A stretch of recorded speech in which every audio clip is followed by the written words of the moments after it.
गोपाल श्री राधे राधे गोविंद गोविंद राधे श्री राधे राधे गोविंद गोविंद राधे गोविंद राधे गोपाल राधे गोविंद राधे गोपाल राधे गोविंद राधे गोपाल राधे गोविंद राधे गोपाल राधे गोविंद राधे गोपाल राधे गोविंद राधे गोपाल राधे श्री राधे राधे गोविंद गोपाल राधे श्री राधे राधे गोविंद राधे श्री राधे राधे गोविंद गोविंद राधे श्री राधे राधे गोविंद गोविंद राधे गोपाल राधे गोविंद राधे गोपाल राधे गोविंद राधे गोपाल राधे गोविंद राधे गोपाल राधे श्री राधे राधे गोविंद गोपाल राधे श्री राधे राधे गोविंद गोपाल राधे श्री राधे राधे गोविंद गोपाल राधे श्री राधे राधे गोविंद गोपाल राधे श्री राधे राधे गोविंद। जय जय श्री राधे जय जय श्री राधे जय जय श्री राधे। परमाध्यक्ष अनंत कोटि ब्रह्मांडों के स्वामी भगवान श्री सीताराम जी महाराज आपके चरणों में नित्य सेवारत कथा के रसिक पवनात्मज अनंत बलवंत श्री हनुमंत लाल जी महाराज श्रीमद् भागवत महापुराण के रूप में विराजमान आनंद कंद श्री कृष्णचंद्र भगवान की वांगमय मूर्ति श्रीमद् भागवत महापुराण इस कार्यक्रम के भगीरथ इस कार्यक्रम के आयोजक बाबा श्री मोहकम दास की कुटी पर विराजित समस्त जो है संत समाज, इस स्थान के पूज्य महंत श्री बाबा बालकदास जी महाराज और अधिकारी उत्तराधिकारी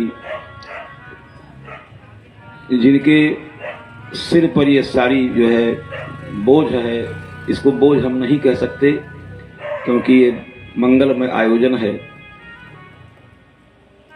हमारे ऐसे अधिकारी इस यज्ञ के आप एक प्रकार से उनको आयोजक संयोजक व्यवस्थापक आप सब कह सकते हैं। ऐसे हमारे परम श्रद्धेय श्री शिव पूजन दास जी महाराज, यहाँ मंदिर के पुजारी जी, संत समाज जिनके माध्यम से मुझे यहाँ कथा कहने का अवसर मिला है। मेरे बाएं तरफ विराजमान पिपरा प्रथम के आदरणीय श्री जगन्नाथ सिंह जी, हमारे आचार्यगण जो अयोध्या से आए हैं, पंडित श्री शबदेव शास्त्री जी, श्री हरिओम शास्त्री जी, श्री शिवाकर शास्त्री जी, श्री अरुण शास्त्री जी और हमारे एक पंडित जी और हैं, सबके नाम नहीं याद हैं। और आर्गन पर संगत कर रहे राम जानकी मंदिर ककरहवा के महंत बाबा श्री केश भानदास जी महाराज और तबले पर संगत कर रहे श्री विनोद कुमार पांडे जी, झाल पर संगत कर रहे श्री शंकर अग्निहोत्री जी, कथा में पधारे हुए भक्त श्रद्धालुजन, श्रद्धामयी देवियाँ एवं प्यारे बच्चों, रात्रिकालीन कथा में आज से निरंतर 7 दिनों तक भागवत कथा होगी। देखिए, भागवत कथा में, भागवत महापुराण में कुल 345 अध्याय हैं। कितने अध्याय हैं बोलिए? 345। 12 स्कंद है। इसमें स्कंद की संख्या है 12 और कुल अध्याय की संख्या है 345। प्रथम में 6 अध्याय हैं महात्म के और अंतिम में 4 अध्याय हैं महात्म के, यानी 10 अध्याय इस ग्रंथ में। महात्म का मतलब होता है ग्रंथ की महिमा। पहले 6 अध्याय पद्म पुराण के हैं और अंतिम में 4 अध्याय स्कंद पुराण के हैं। आप कहेंगे महाराज जी, भागवत में कोई कमी रह गई थी क्या? 6 अध्याय पद्म पुराण महिमा, कहने का मतलब भागवत महापुराण की महिमा पद्म पुराण और स्कंद पुराण गाते हैं। भागवत महापुराण अपनी महिमा अपने मुख से नहीं कहता। जैसे मैं कथावाचक हूं और अपने मुख से अपनी महिमा का बखान करूं कि मैं बड़ा अच्छा कथावाचक हूं, तो क्या हमारी महिमा आप मानेंगे? लेकिन मेरे समकक्ष अगर कोई दूसरा कथावाचक यह बोले कि विजय राघवदास जी अच्छी कथा कहते हैं, अगर अन्य कथावाचकों के द्वारा हमारी महिमा का गान हो, तो आप समझ लीजिए कि हमारी महिमा लोग सही गा रहे हैं। अपने मुख से कभी हम अपनी महिमा का गान नहीं कर सकते। फिर गड़बड़ हुआ, अभी तक बढ़िया था। मेरो है गोविंद, मेरो है गोपाल, मेरो है श्री बांके बिहारी नंदलाल, मेरो है श्री बांके बिहारी नंदलाल, मेरो है गोविंद, मेरो है गोपाल, मेरो है गोविंद, मेरो है गोपाल, मेरो है गोविंद, मेरो है गोपाल, मेरो है श्री बांके बिहारी नंदलाल, मेरो है श्री बांके बिहारी नंदलाल, मेरो है गोविंद, मेरो है गोपाल, मेरो है गोविंद, मेरो है गोपाल, मेरो है श्री बांके बिहारी नंदलाल, मेरो है श्री बांके बिहारी नंदलाल, मेरो है गोविंद, मेरो है गोपाल, मेरो है गोविंद, मेरो है गोपाल, मेरो।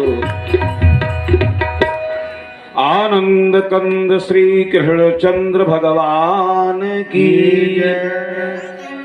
धर्म प्रेमी सज्जनों, तो भागवत महापुराण की महिमा का गान पद्म पुराण और स्कंद पुराण, भागवत पुराण के समकक्ष जो पुराण हैं, वो इसकी महिमा का गान करते हैं। आपको पहले एक बात बता दूं, भागवत की रचना क्यों हुई, कब हुई, कहां हुई, इसको लिखने की आवश्यकता क्या थी? व्यास जी की अंतिम रचना श्रीमद् भागवत महापुराण है। इसके बाद व्यास जी ने कोई ग्रंथ नहीं लिखी, अंतिम ग्रंथ है भागवत। क्यों लिखे? काल व्याल मुख ग्रास त्रास निर्णास हेतवे श्रीमद् भागवतम शास्त्रम कलौ कीरेण भासितम। अजगर के मुख में आप बैठे हैं। काल कहते हैं सर्प को, काल व्याल, व्याल माने सर्प। काल व्याल मुख ग्रास त्रास निर्णास हेतवे श्रीमद् भागवतम शास्त्रम कलौ कीरेण भासितम। कलयुग के जीवों का कल्याण करने के लिए सांप के मुख में आप बैठे हैं। कब तक जीवित हैं? जब तक सांप अपना मुख नहीं बंद कर लेता है। काल के मुख में सब बैठे हैं। हम इस समय 8:57 पर कथा कह रहे हैं। 8:58 पर कह पाएंगे कि नहीं, इसका भी ठिकाना बोलिए नहीं है। श्वास ऊपर गई है, नीचे आएगी कि नहीं, इसका भी ठिकाना बोलिए नहीं है। तो ऐसे जीवों के कल्याण के लिए व्यास जी ने भागवत की रचना की।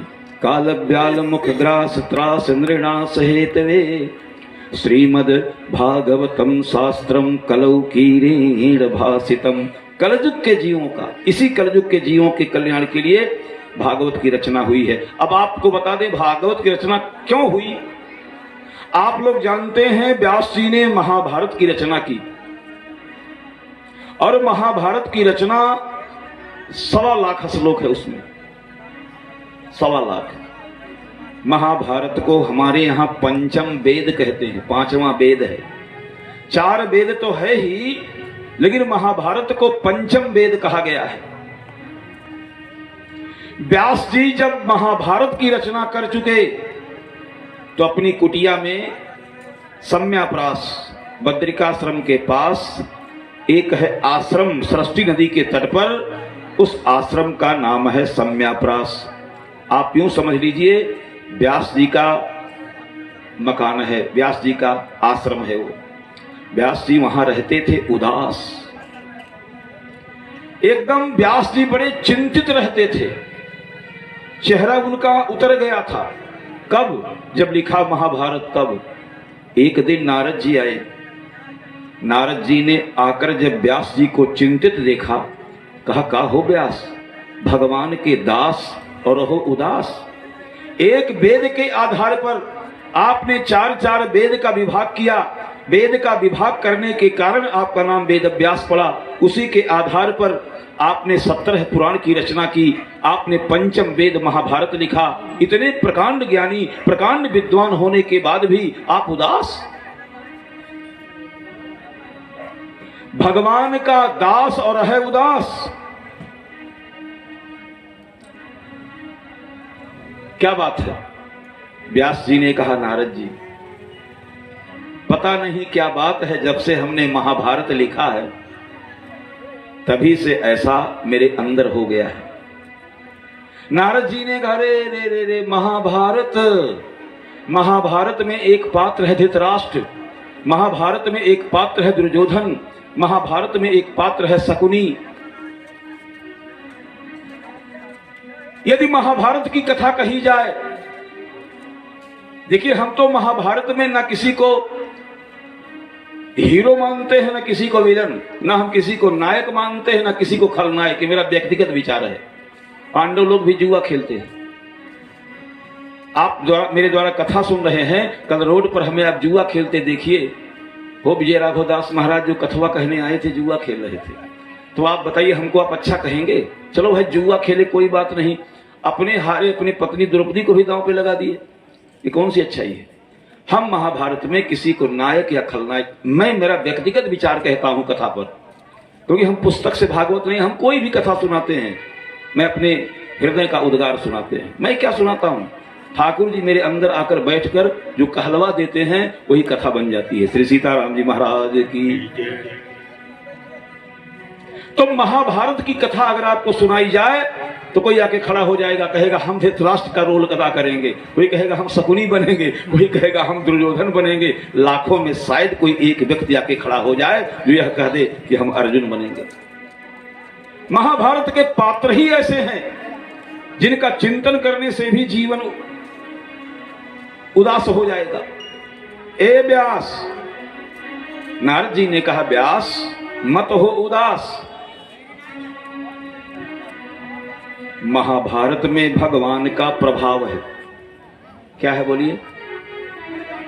एक तरफ स्वयं भगवान, एक तरफ उन्हीं की सेना।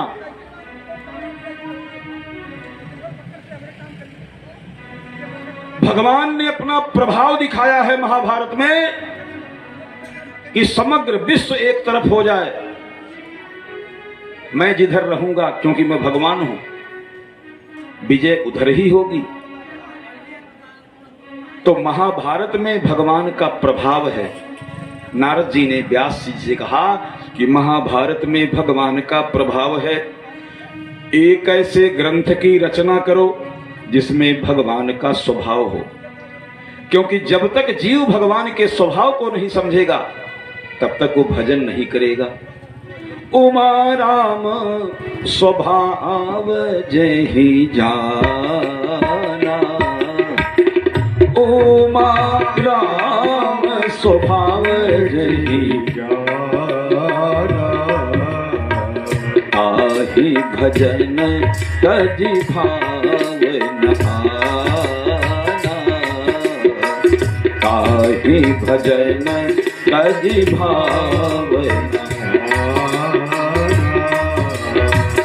उमा राम स्वभाव जहि जाना, उमा राम स्वभाव जहि जाना, ताहि भजन तजि भावना आना, ताहि भजन तजि भावना। जब तक जीव भगवान के स्वभाव को नहीं समझेगा तब तक जीव भगवान का भजन नहीं करेगा। हम भगवान के स्वभाव को जान लेंगे तो भजन के अलावा कुछ नहीं करेंगे। और ये संत महात्मा लोग भजन करते हैं ना, ये भगवान के स्वभाव को जान चुके हैं। भगवान का स्वभाव क्या है, एक दो उदाहरण मैं आपको दूं। आप भागवत की कथा बहुत सुने होंगे, ऐसा मैं नहीं कहता कि आप नहीं सुने। गांव गांव गेहे गेहे जने जने भागवत की कथा तो सर्वत्र हो रही है।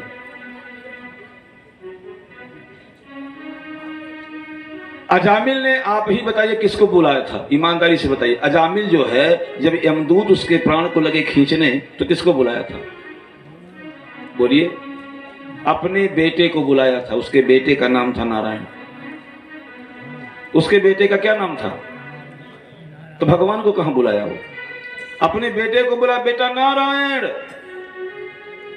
यमदूत जब उसका लगे प्राण खींचने, हम आपको भगवान का स्वभाव बता रहे हैं। भगवान चाहते हैं कि जीव कुछ ऐसा कर दे, मैं उसका कल्याण कर दूं। जब अजामिल के मुख से अपने बेटे का नाम निकला नारायण, तुरंत नारायण भगवान ने अपने दूतों को बुलाया, जल्दी आओ, मेरा कोई भक्त मुझे पुकार रहा है। तब दूतों ने वहां तर्क किया, नहीं भगवान, आपको नहीं बुलाया है, उसके बेटे को, अपने बेटे को बुलाया है, उसके बेटवा का नाम नारायण है। तब नारायण भगवान ने कहा, हमसे तर्क कर रहे हो? उसका बेटा कब से नारायण है? बोले 12 साल से। मैं कब से नारायण हूं? अनादिकाल से। उसका बेटा कब तक रहेगा नारायण? बहुत रहेगा तो सर 100 साल तक रहेगा। मैं कब तक रहूंगा नारायण? दूतों ने कहा, सर आप तो अनंत काल तक रहेंगे। तब जाओ, मुझे ही बुलाया है। भगवान सब कुछ जानते हुए, यही तो हमारे ठाकुर जी का स्वभाव है। वो जानते थे मुझे नहीं बुलाया है, फिर भी भगवान जबरदस्ती अपने दूतों को भेजे, जाओ, यमदूत अजामिल के प्राण को खींच रहे हैं, जाओ अजामिल को बचाओ, उसके मुख से निकला है नारायण। वेद पढ़ितो धर्मो, वेद ने जिसका प्रतिपादन किया है उसे करना धर्म है। चूंकि अजामिल के मुख से भले ही अपने बेटे का नाम निकला नारायण, और नारायण भगवान यह जानते हुए भी कि मुझे नहीं बुलाया है, अपने बेटे को बुलाया है, फिर भी अजामिल को मृत्यु से बचा लिया। 12 वर्ष जो अजामिल के उम्र में बाकी था, भागवत में लिखा 88 ईयर्स, 88 वर्ष का जब अजामिल हो गया तो यमदूत आए थे। 12 वर्ष उम्र में बाकी था, क्योंकि अतिशय पापी व्यक्ति, अतिशय कामी व्यक्ति अपना पूरा जीवन नहीं जी पाता, अकाल मृत्यु सुनिश्चित है। शेष 12 वर्ष बचा हुआ जीवन, जब उसने देखा कि बेटे का नाम बुलाने से भगवान के दूत आके हमें बचा लिए यमदूतों से, यही तो भगवान की कृपा है। आप देखिए पूतना, अहो वकीयमस्तन कालकूटम जिघासया पाय यदप्य साध्वी लेभे गतिम धातृचिताम ततोन्यम कम वा दयालुम शरणम ब्रजेम। पूतना अपने पयोधर में, अपने अस्त्र में कालकूट विष लगाकर गोविंद को मारने गई थी। भगवान पालने में थे, 6 दिन के थे केवल। आज भगवान का छठियारा था। छठियारा के दिन पूतना जहर लगा के मारने गई। यह जानते हुए भी मेरे ठाकुर जी ने ये मुझे मारने आई है, लेकिन जो गति यशोदा को 100 वर्ष के बाद मिलेगी, वही गति हमारे गोविंद ने पूतना को आज ही प्रदान कर दिया।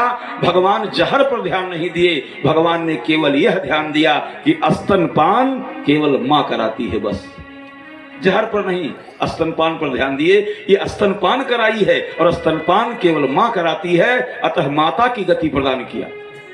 भागवतकार व्यास जी लिखते हैं, अहो बकीयम स्तन कालकूटम जिघासया पायदप्य साध्वी लेभे गतिम धातृचिताम ततोन्यम कमवा दयालुम शरणम ब्रजेम। सैकड़ों वर्ष के बाद जो गति यशोदा को मिलेगी, जहर पिलाने वाली पूतना को भगवान ने वही गति दिया। तो भगवान का यही स्वभाव है, वो चाहते हैं हम कुछ ऐसा कर दें कि हमारा वो कल्याण कर दें। तो एक ऐसे ग्रंथ की रचना करो व्यास, जिसमें भगवान का स्वभाव हो। महाभारत में भगवान का प्रभाव है। नारद जी के कहने पर व्यास जी ने एक ऐसे ग्रंथ की रचना किया जिसमें भगवान का स्वभाव है। भागवत भकारो भाव उत्पन्न गकारो ज्ञान वर्धनम वकारो ब्रह्म रूपेण तकारो तत्व दर्शनम। भागवत, भा का मतलब भाव। जहां भाव है वहां भव का अभाव है।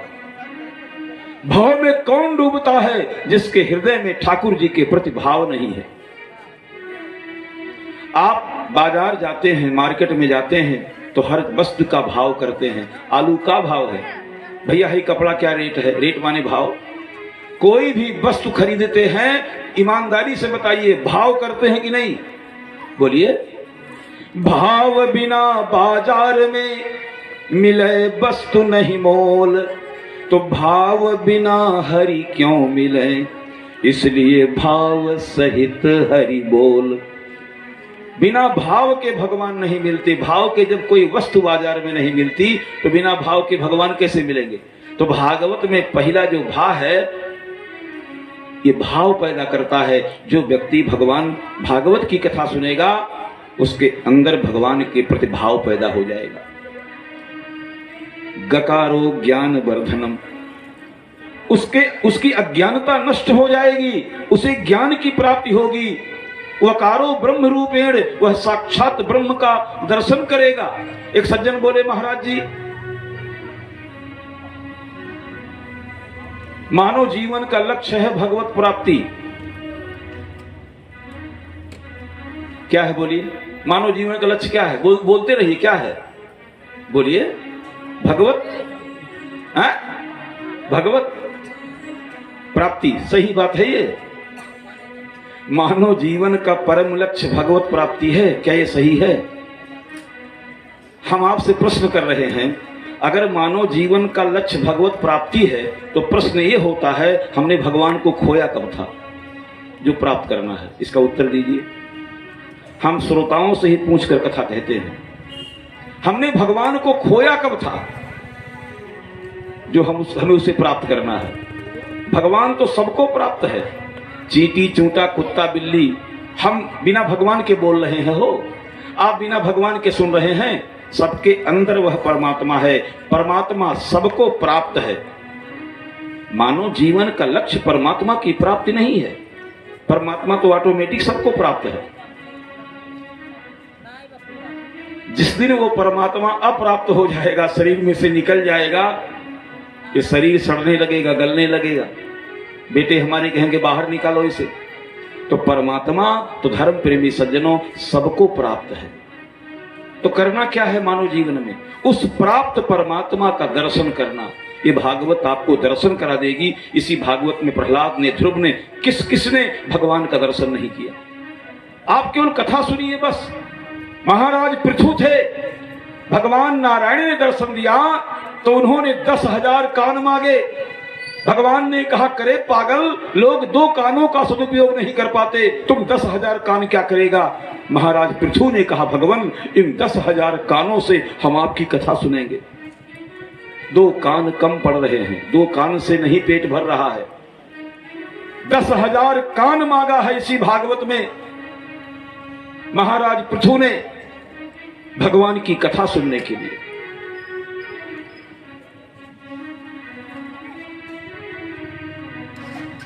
वाल्मीकि के आश्रम पर जब राम जी गए,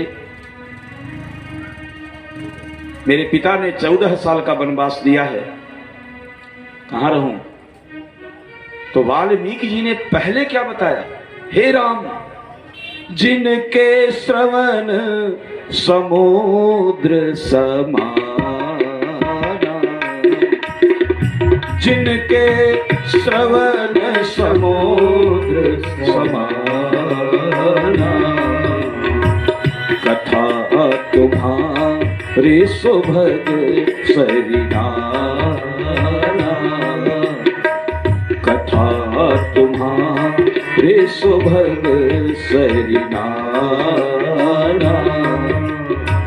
भरहि निरंतर होहि न पूरे, भरहि निरंतर होहि न पूरे, तिनके हिये तुम कह गृह क्रूरे, तिनके हिये तुम कह गृह क्रूरे, तिनके हिये तुम कह गृह।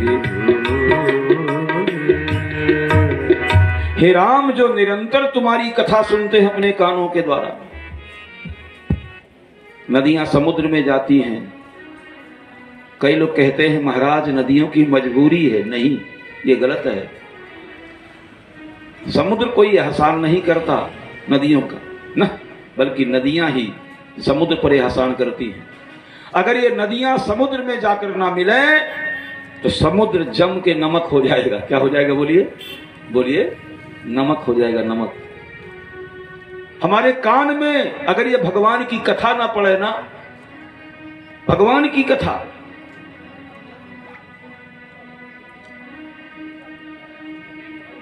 आप जीवन में हर चीज से आपका पेट भर जाए,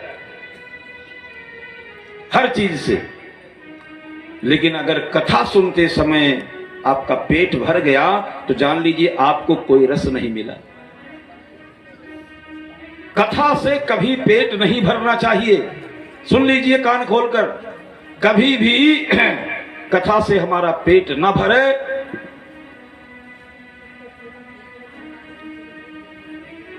बाकी हर चीज से पेट भर जाए, कथा से कभी हमेशा यही। कल कब होगा, 2 बजे, कब 2 बजेगा, महाराज जी व्यासपीठ पर कब बैठेंगे, राम कथा कब सुनाएंगे, रात को 8 कब बजेगा, महाराज जी व्यासपीठ पर कब बैठेंगे। अंदर यही चलता रहे, यही चलता रहे। अगर आपके राम कथा से, भागवत कथा से अगर पेट भर गया तो रस विशेष जाना तिन्ह नाही, आपको कोई रस नहीं मिला। जीवन में कभी अभिमान मत करिएगा, आप कभी मत अभिमान करिएगा किसी भी चीज का। लेकिन हे, एक बात मैं बता रहा हूं, एक अभिमान कभी छोड़िएगा मत। एक अभिमान आपके अंदर हमेशा बना रहे। बोलिए, बना रहेगा? अगर मैं बता दूं, बना रहेगा कि नहीं? अभिमान करेंगे कि नहीं आप? अक्सर लोग मना करते हैं कि अभिमान मत करिए, किंतु मैं आपको आज हाथ जोड़कर प्रार्थना करता हूं, आप अभिमान करिए। किस चीज का? अस अभिमान जाई जनी भोरे, अस अभिमान जाई जनी भोरे, मैं सेवक रघुपति पति मोरे, मैं सेवक रघुपति पति मोरे। अस अभिमान जाई जनि भोरे, अस अभिमान जाई जनि भोरे। मैं सेवक रघुपति पति मोरे, मैं सेवक रघुपति पति मोरे। इस बात का आप सबको हमको सदैव अभिमान बना रहे कि मैं सेवक हूं, राम जी मेरे स्वामी हैं। इसका अभिमान जीवन के आखिरी श्वास तक मत जाने दीजिएगा। आज के बाद ये नोट कर लीजिए, यह अभिमान पैदा किए रही हरदम, राम जी मेरे स्वामी हैं, मैं उनका सेवक हूं। अस अभिमान जाई जनि भोरे, स्वप्न में भी अभिमान न जाने पावे आपके अंदर से कि राम जी मेरे स्वामी हैं, मैं उनका बोलिए सेवक हूं। क्योंकि सेवक सेव्य भाव बिन भवन तरिए उर्गारी। काकभूषुंडी जी कहते हैं कि हे गरुड़, जब तक भगवान और भक्त में सेवक और सेव्य का भाव नहीं होगा, सेवक और स्वामी का भाव नहीं होगा, राम जी मेरे स्वामी हैं, मैं उनका सेवक हूं, यह बात जब तक हमारे अंदर दृढ़ नहीं होगा तब तक भवसागर पार नहीं हो पाएंगे। श्री सीताराम जी महाराज की। ये अभिमान आज के बाद अंदर पैदा किए रही हमेशा। अरे हमें तो अभिमान होता है। एक जमाना था जो बातें मुझे व्यासपीठ पर नहीं कहनी चाहिए, वे बिना कहे रह भी नहीं पाता हूं। एक जमाना था, अमेरिका, चीन, जापान, रूस, इंग्लैंड का प्रधानमंत्री जब आता था भारत में, तो हमारे देश का उस समय का प्रधानमंत्री ले जाता था आगरा का ताजमहल दिखाने।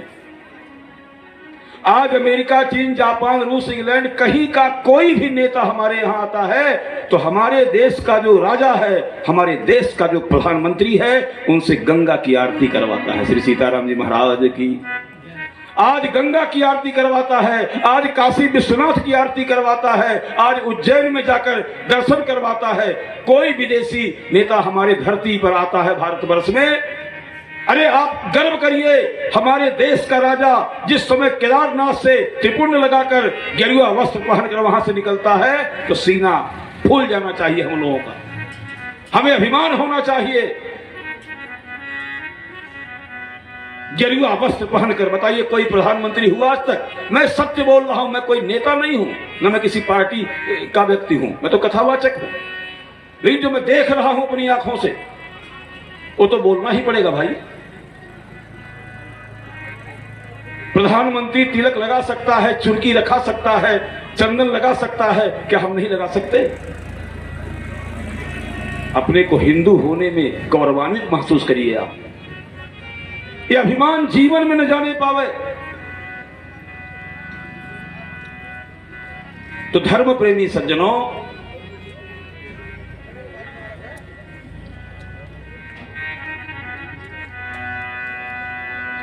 कथा से कभी पेट न भरे और जीवन में एक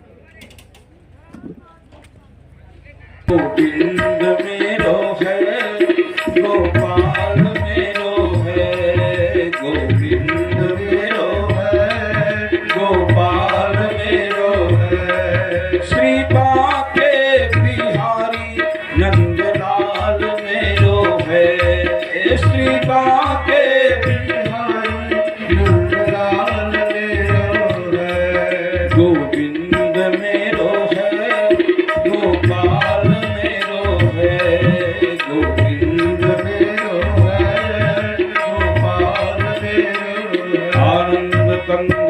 कृष्णचंद्र भगवान की जय। धर्म प्रेमी सज्जनों, तो भागवत की जो कथा है इसमें भगवान का स्वभाव वर्णित है। जब हम लोग भगवान के स्वभाव को समझ लेंगे तो हम भगवान का भजन करेंगे। भागवत की कथा सुनने से भा से भाव पैदा होता है, गा से ज्ञान पैदा होता है, वा से वैराग्य पैदा होता है, ता से त्याग पैदा होता है, हमारे जीवन में त्याग आता है।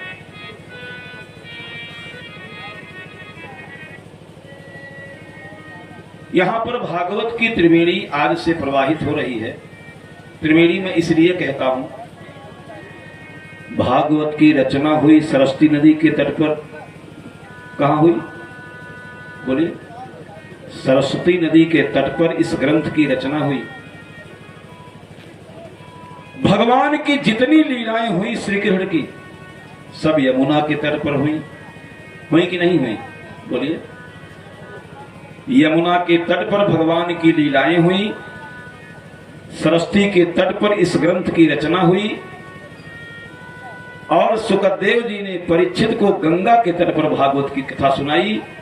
तो गंगा, यमुना और सरस्वती की त्रिवेणी भागवत कथा है। धर्म प्रेमी सज्जनों, ऐसे भागवत महापुराण की कथा हम क्यों सुने, वही जान लेना ही भागवत की महिमा है। जब तक इस ग्रंथ की महिमा हम नहीं समझेंगे, तब तक कथा में मन नहीं लगेगा। हमसे पहले ये कथा किसने सुनी और सुनने से उसे फल क्या मिला? भागवत में नैमिषारण्य में 88,000 ऋषियों की तपस्थली है।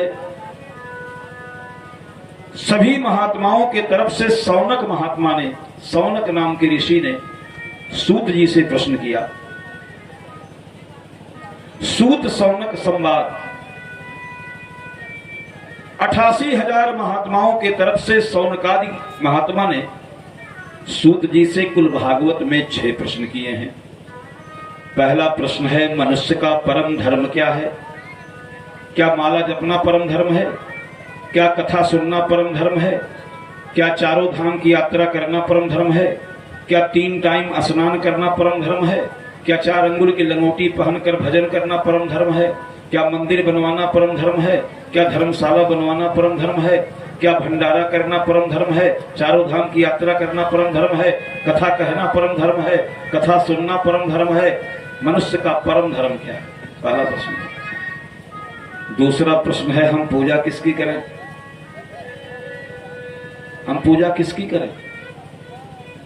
राम कथा सुनेंगे तो राम जी बड़े हैं, भागवत सुनेंगे तो श्री कृष्ण बड़े हैं, नवरात्र में दुर्गा जी बड़ी मालूम पड़ती हैं, और सावन महीने में शिव जी। तो हम भ्रमित हो जाते हैं। सभी शंकाओं का समाधान भागवत में है। हम पूजा किसकी करें? तीसरा प्रश्न है कि जो परमात्मा अजन्मा है, वो दशरथ का बेटा राम क्यों बना? वसुदेव देवकी का बेटा कृष्ण क्यों बना? अजन्मा होने के बाद उसने जन्म क्यों लिया? चौथा प्रश्न है, भगवान के अवतार कितने हैं? पांचवा प्रश्न है, वक्ता श्रेष्ठ कौन है? क्या छोटी से छोटी बात को बड़ी कर दे अथवा बड़ी से बड़ी बात को सूक्ष्म कर दे? छठा और अंतिम प्रश्न है, जब भगवान श्री कृष्ण अपने धाम गए तो धर्म किसके शरण में गया? इन्हीं 6 प्रश्नों के उत्तर में पूरी भागवत भरी हुई है। श्री सीताराम जी महाराज की इन्हीं 6 प्रश्नों का उत्तर है भागवत में। एक समय की घटना सुन लीजिए।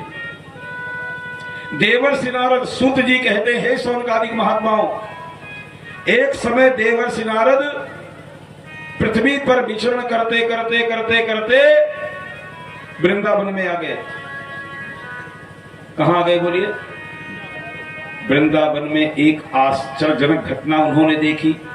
एक युवती खड़ी थी, युवती यानी जवान महिला, युवती खड़ी थी। उसके पास 2 वृद्ध सोए थे। उस युवती के पास 2 बुजुर्ग सोए थे, बुजुर्ग बूढ़े सोए थे। नारद जी रोड पकड़ के जा रहे थे। उस युवती ने कहा, भो भो साधो क्षणं तिष्ठ मत चिंतामपि नाशय दर्शनम तव लोकस्य सर्वथाघहरम परम। हे साधु, हे महात्मन, एक क्षण के लिए ठहरो और मेरे पास आओ। साधु का मतलब गेरुआ वस्त्र, साधु का मतलब तिलक चंदन, साधु का मतलब पीला कपड़ा। अगर पीले कपड़े को साधु कहते तो आप 1 रुपए में बन सकते हैं। 1 रुपए का रंग खरीद लीजिए, बाल्टी में घोर के कपड़ा बोर के सुखवा लीजिए, बन गए साधु का। क्या साधु दाढ़ी को कहते हैं? क्या साधु चंदन को कहते हैं? नहीं। उस महिला ने नारद जी को साधु कहा। भो भो साधो क्षणं तिष्ठ मत चिंतामपि नाशय दर्शनम तो लोकस्य सर्वथा गहरम परम। उस युवती ने कहा, संतों के दर्शन से पाप ताप संताप सब नष्ट हो जाते हैं। आप आइए, हमारा पहले दुख सुनिए और दुख सुनने के बाद हमारा दुख दूर कर दीजिए महाराज। वास्तव में साधु वही है जो कभी अपने दुख से दुखित ना हो। पर दुख द्रवहि सुसंत पुनीता, जो दूसरे के दुख को देखकर द्रवित हो जाए, जिनके आंखों में आंसू आ जाए, दूसरे का दुख देखकर, अपने दुख के नहीं। और साधु का जो चरित्र होता है, साधु चरित्र शुभ चरित्र कपासु, कपास की तरह। कपास का जो फल होता है बाहर कठोर, अंदर उसकी रुई बड़ी नरम होती है। ये जो हम कपड़ा पहने हैं ना, पहले रुई रहा होगा, फिर धागा बना, ये 3000 मशीन पे गया, क्रिम्पिंग मशीन पे गया, ट्विस्टिंग मशीन पे गया, बाइंडिंग मशीन पे गया, कांडी मशीन पे गया, लूम्स पे गया, कपड़ा बन के तैयार हुआ, डाइंग खाता में, पेंटिंग खाता में, पैकिंग खाता में, पैक होके बड़े बड़े होलसेलर दुकानदार लेकर आए, उनसे छोटे दुकानदार लेकर आए। हम दुकान पे गए, कपड़ा खरीदे, कपड़ा लेकर दर्जी के यहाँ गए, दर्जी कैंची से काट काट कर सुई जो होगा। आज जो कपड़ा हम पहने हैं, इसने अपने जीवन में कितना कष्ट सहा है जो हमारे तन को ढका है। वास्तव में साधु वही है जो स्वयं तो कष्ट सह ले लेकिन दूसरे के तन को ढक दे। श्री सीताराम जी महाराज की साधु वही है। चाहे वो साड़ी पहने हो, चाहे वो दाढ़ी वाले हो, चाहे बिना दाढ़ी वाले हो, पैंट शर्ट वाले हो, इस देश के हो, दूसरे देश के हो, जो दूसरे का दुख दूर करे वही साधु है।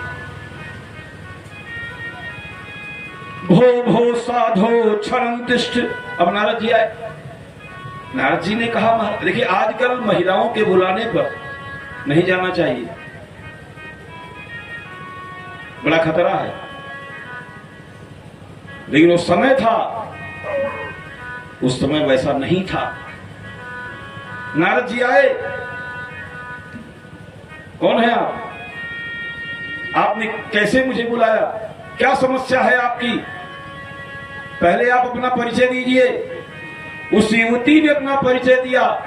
अहम में भक्ति ख्याता इमो में तनयो मतो ज्ञान वैराग्य ना मानो काल योगे नजर जरऊ उत्पन्ने द्रविड़ा साहम वृद्धिम कर्नाटके गता क्वचित क्वचिन महाराष्ट्रे गुर्जरे जेड़ताम गता।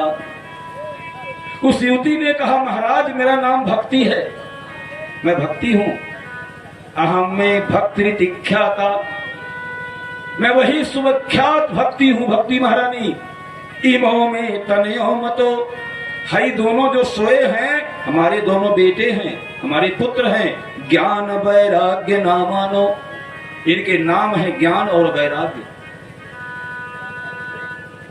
कलयुग के प्रभाव से ज्ञान वैराग्य वृद्ध हैं, सो रहे हैं, जर्जर अवस्था में है, लेकिन भक्ति युवती है, तरुणी है। उस भक्ति महारानी ने कहा, महाराज मेरा जन्म तो दक्षिण भारत में हुआ। भक्ति का जन्म अगर आपको देखना हो, आज भी आप दक्षिण भारत में चले जाइए, वहां के मंदिरों को देखिए, वहां का नक्काशा देखिए, तो आपकी आंखें खुल जाएंगी। यहाँ कौन सा मंदिर है? उत्तर प्रदेश बिहार खाली यहाँ के बुरा मत माने साधु के और भंडारा खाने के लिए। श्री सीताराम जी महाराज की। प्राचीन काल में संत और संत मिलते थे, जब संत और संत मिलते थे तो भगवत चर्चा होती थी, भजन कितना होता है ये सब चर्चा होती थी। आजकल साधु और साधु मिलते हैं तो केवल भंडारा पूछते, महाराज जी भंडारा कहाँ है? बोले चले जाओ राजघाट पे, कुट्टी पे भंडारा चल रहा है।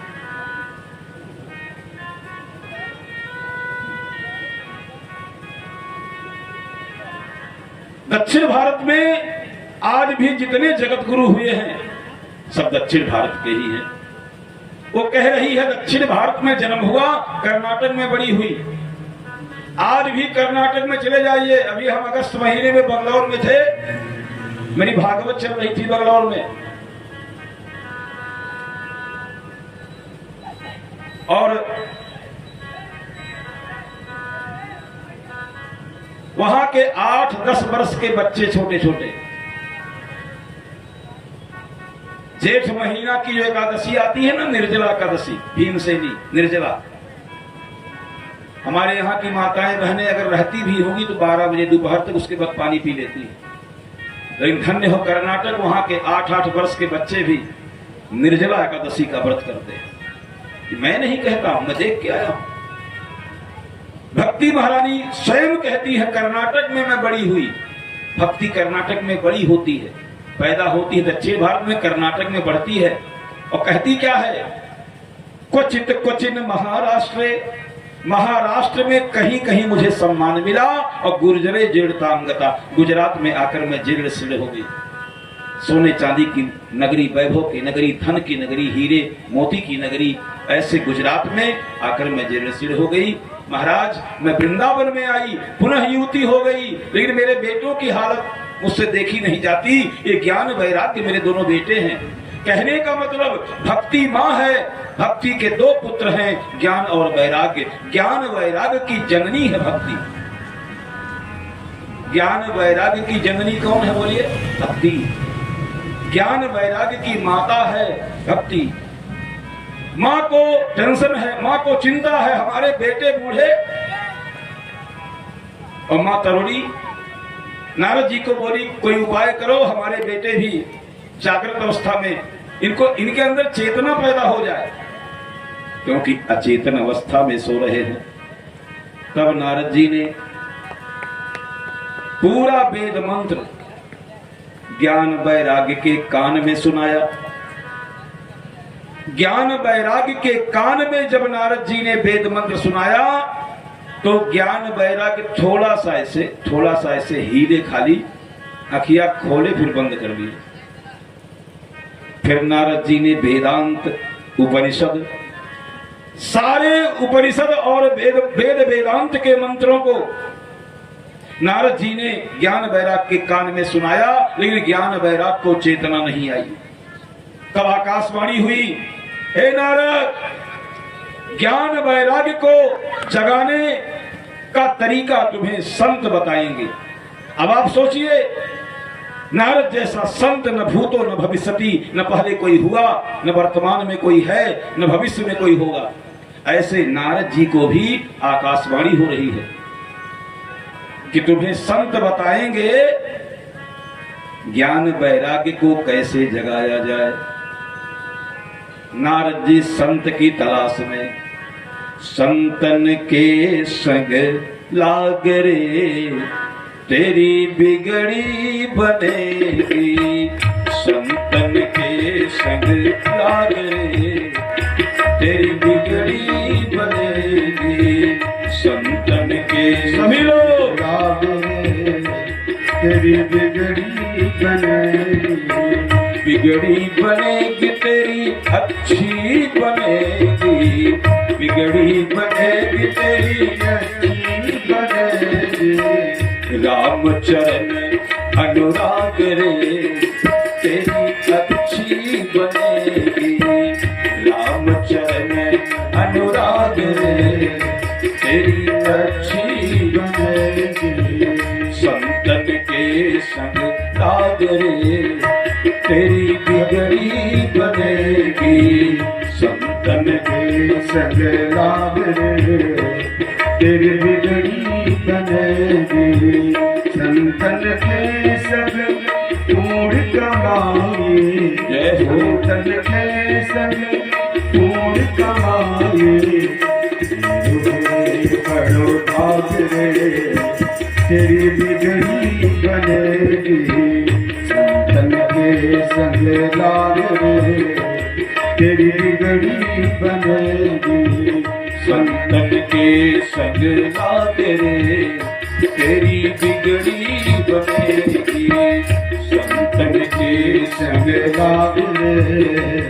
तेरी बिगड़ी बनेगी, बिगड़ी बनेगी तेरी अच्छी बनेगी, बिगड़ी बनेगी तेरी अच्छी बनेगी।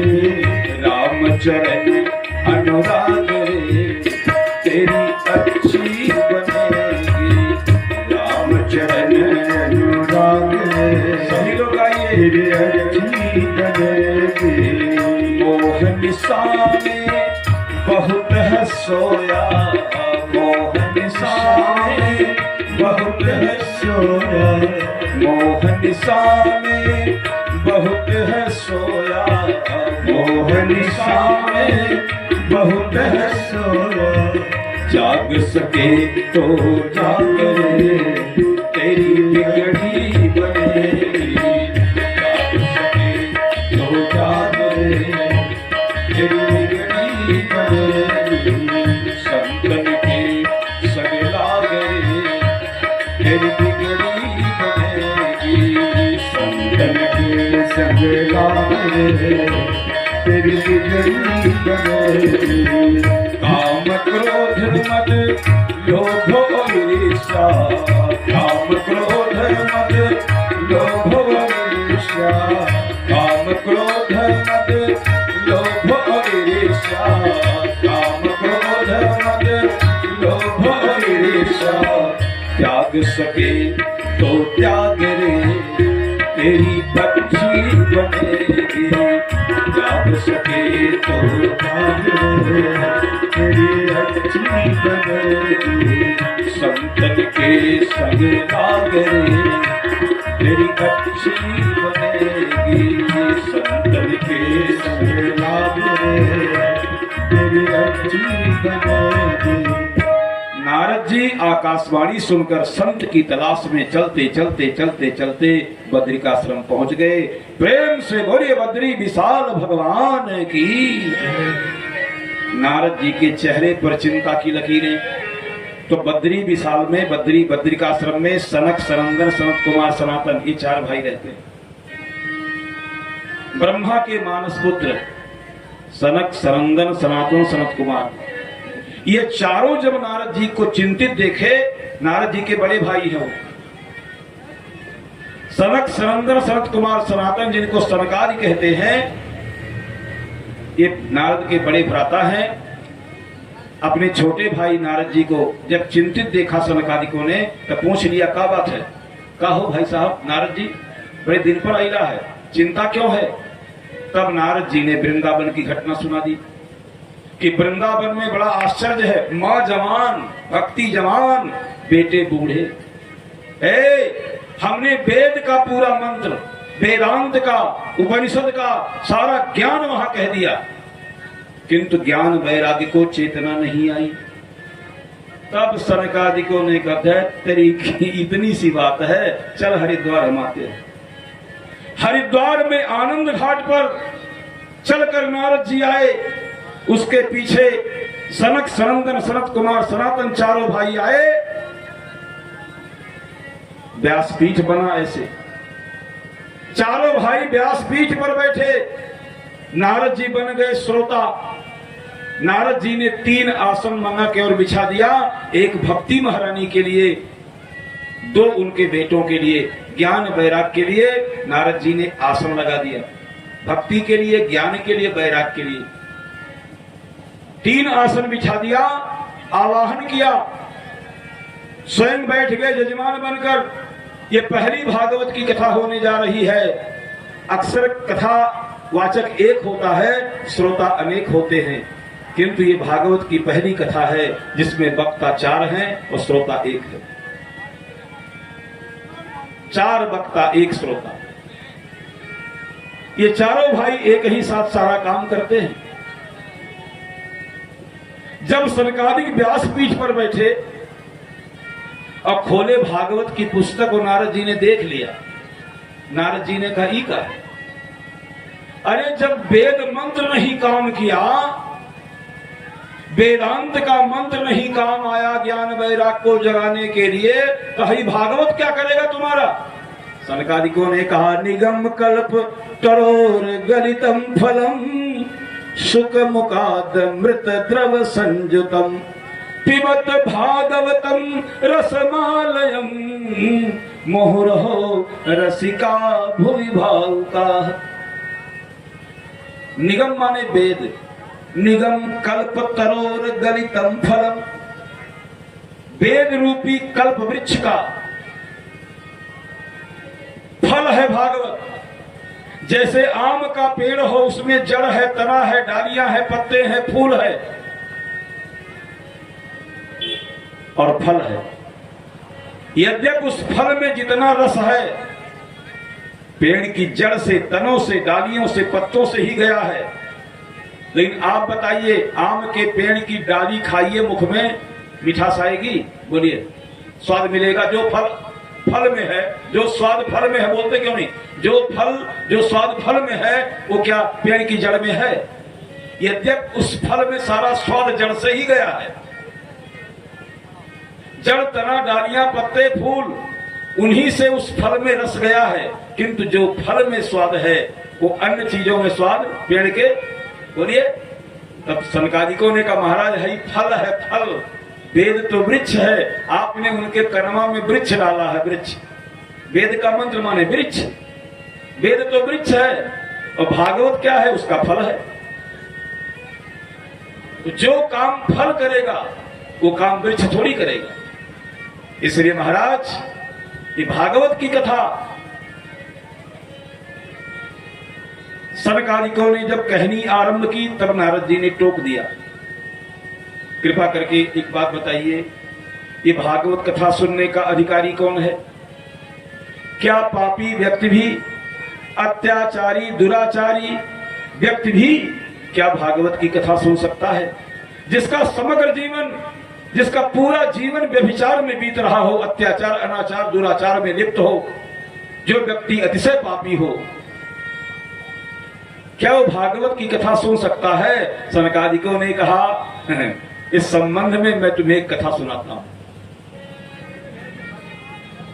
तुंगभद्रा नदी के तट पर एक उत्तम नगर नाम का गांव था।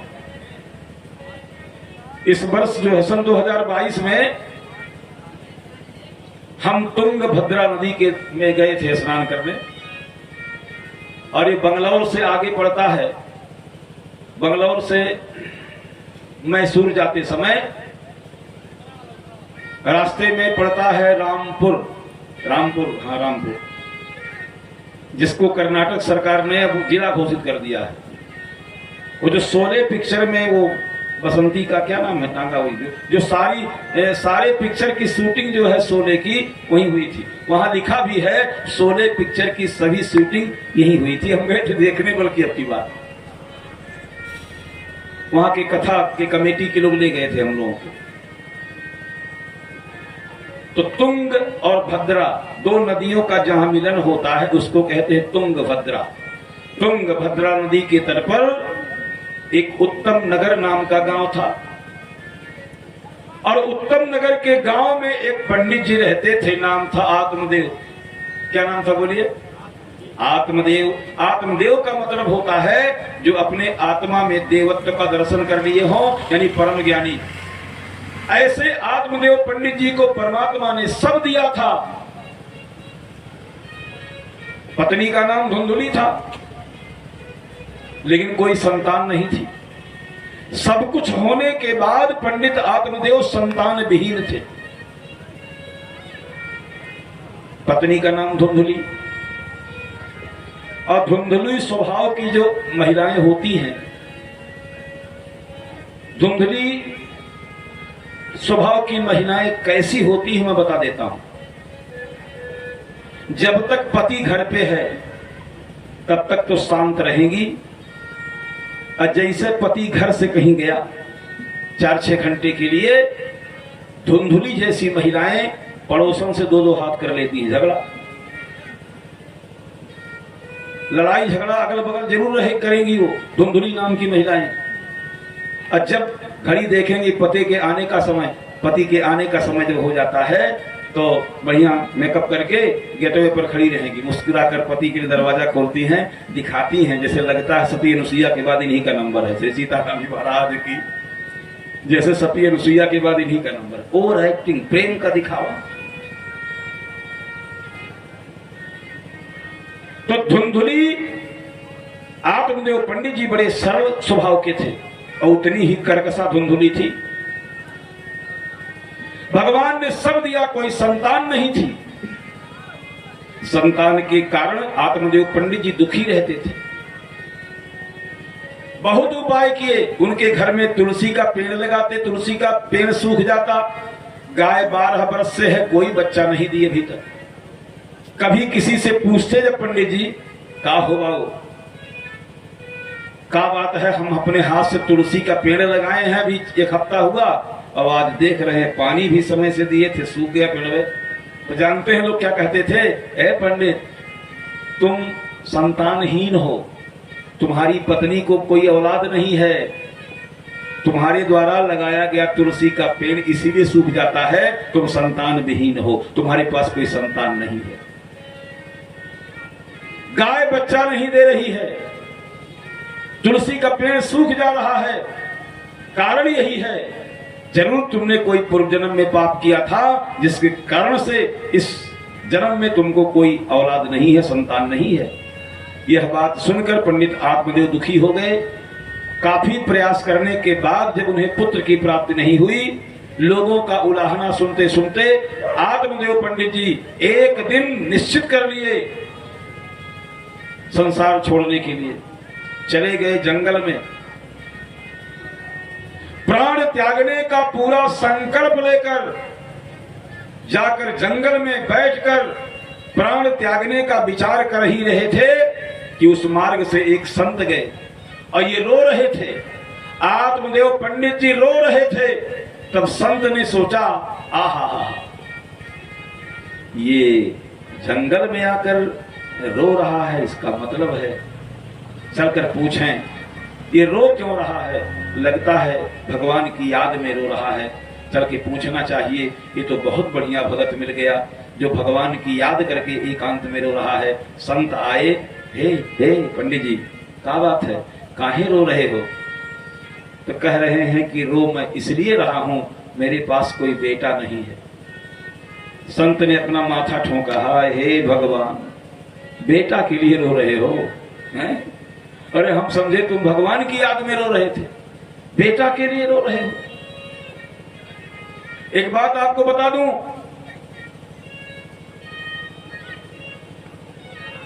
जो हमारे बुजुर्ग कहा करते थे, पूत कपूत तो का धन संचय, अपूत सपूत